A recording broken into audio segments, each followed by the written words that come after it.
नमस्कार। एक बार फिर से आप सभी का बहुत बहुत स्वागत है परीक्षा वर्ल्ड के इस यूट्यूब चैनल में। दोस्तों, ईपीएफओ एसएससी 2023 की परीक्षा के लिए कंप्यूटर की क्लास को आज से हम शुरू करने जा रहे हैं। जैसा कि आप सभी को पता है, ईपीएफओ एसएससी 2023 की परीक्षा में 10 प्रश्न जो है कंप्यूटर के पूछे जाएंगे। तो इन्हीं 10 प्रश्नों की जो तैयारी है इस सीरीज़ के माध्यम से हम करने वाले हैं। इससे पहले मैंने एक क्लास और स्टार्ट कर दी है ईपीएफओ एसएससी के लिए, और वह क्लास आपकी कौन सी है? जीके और जीए की। उस क्लास में हम जीके और जीए के जो है 30 सबसे बेहतरीन प्रश्नों को डेली बेसिस पर डिस्कस किया करेंगे, तथा इस क्लास में हम कंप्यूटर के 20 प्रश्नों को डेली बेसिस पर डिस्कस किया करेंगे। यह जो वीडियो है आपका पूरी तरह से ईपीएफओ एसएससी 2023 की परीक्षा के लिए बहुत ही ज़्यादा महत्वपूर्ण है। तो इस वीडियो को आप बिल्कुल ध्यान से डेली बेसिस पर फॉलो करते रहिएगा। कंप्लीट 10 नंबर के कंप्यूटर की जो तैयारी है इस सीरीज़ के माध्यम से करवाई जाएगी। तो चलिए वीडियो को स्टार्ट करते हैं।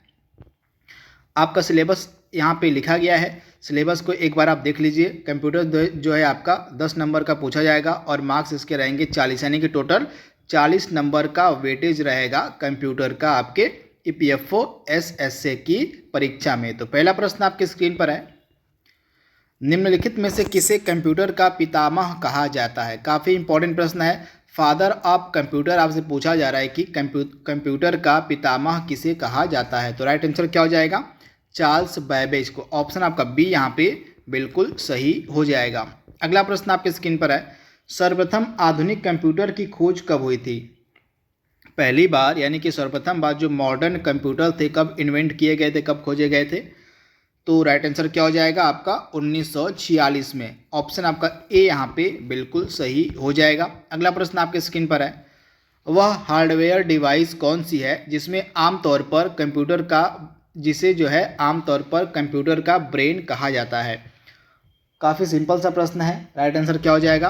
कंप्यूटर का ब्रेन हम किसे कहते हैं? तो आप याद रखिएगा सीपीयू को, यानी कि सेंट्रल प्रोसेसिंग यूनिट को। इसका पूरा नाम भी कई बार एग्जाम में पूछ लिया जाता है, तो आप याद रखिएगा सीपीयू का पूरा नाम क्या होता है? Central processing unit.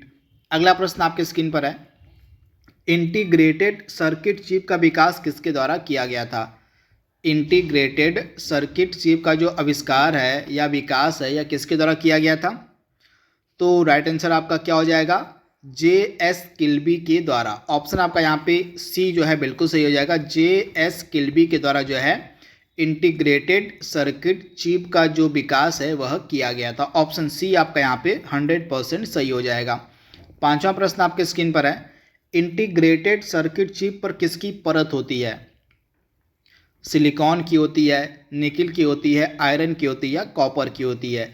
तो जो आपकी आईसी चिप होती है उन पर जो है सिलिकॉन की लेयर होती है, सिलिकॉन की परत होती है। तो ऑप्शन आपका ए यहाँ पे सही हो जाएगा।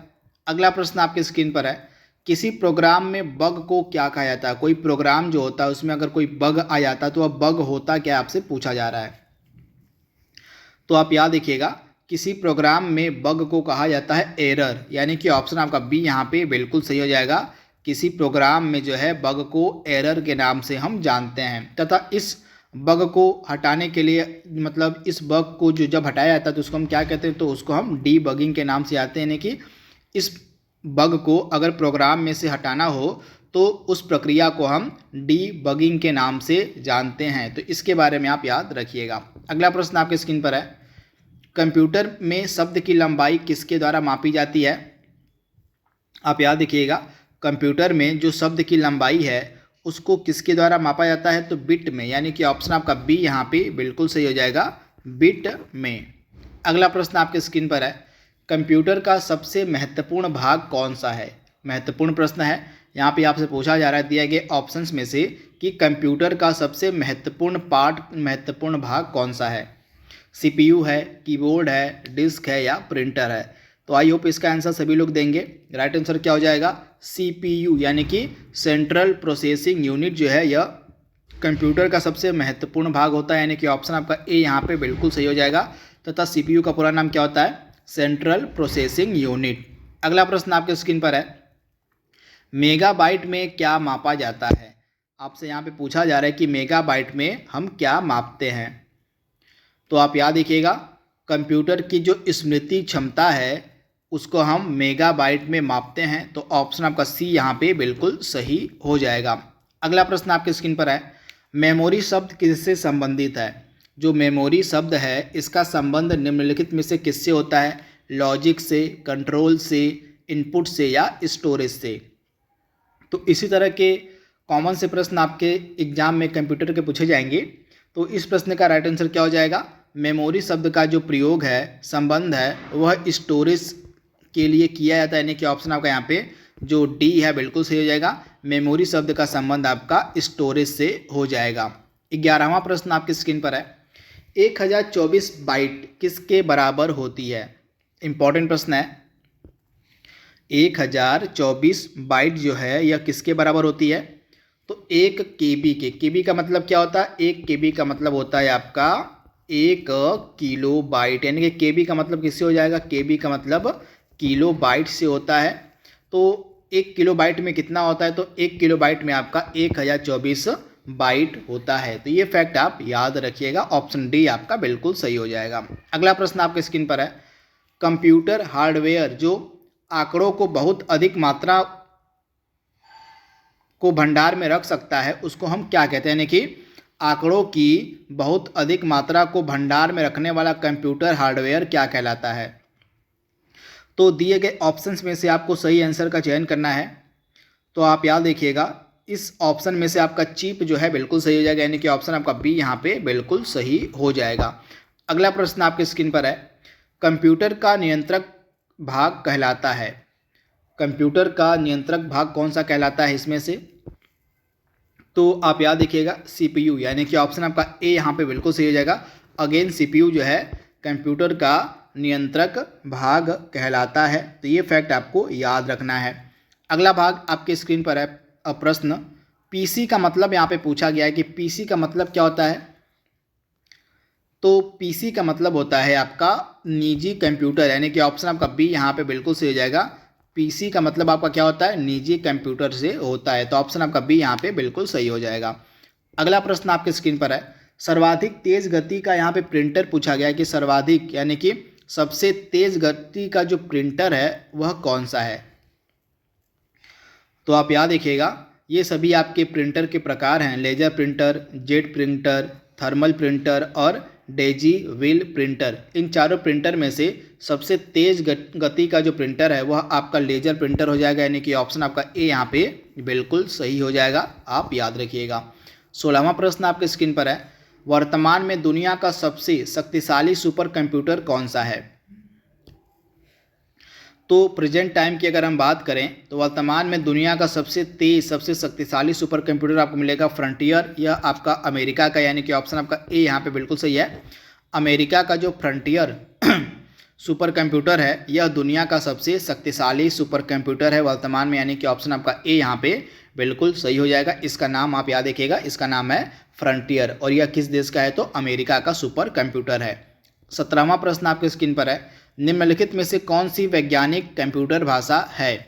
इसमें से कंप्यूटर की जो साइंटिफिक लैंग्वेज है वो कौन सी है? तो दिए गए ऑप्शंस में से आपकी जो फोर्ट्रान है, ऑप्शन आपका सी वाली, यानी कि फोर्ट्रान जो है यह वैज्ञानिक कंप्यूटर लैंग्वेज है, यानी कि भाषा, यानी कि ऑप्शन आपका सी यहाँ पे बिल्कुल सही हो जाएगा, फोर्ट्रान। तो इसके बारे में आप याद रखिएगा। अगला प्रश्न आपके स्क्रीन पर है, कंप्यूटर भाषा कोबोल किसके लिए उपयोगी है? कोबोल का जो प्रयोग है किसके लिए किया जाता है आपसे पूछा गया है? तो कॉमर्शियल वर्क यानी कि कॉमर्शियल यूज के लिए जो है कोबोल का इस्तेमाल किया जाता है, यानी कि व्यावसायिक कार्य के लिए जो कंप्यूटर भाषा कोबोल है उसका प्रयोग किया जाता है। तो ऑप्शन आपका ए यहाँ पे बिल्कुल सही हो जाएगा, काफ़ी इंपॉर्टेंट यह प्रश्न है। 19वां प्रश्न आपके स्क्रीन पर है, प्रोग्राम हेतु सर्वप्रथम विकसित की गई कंप्यूटर की भाषा कौन सी है?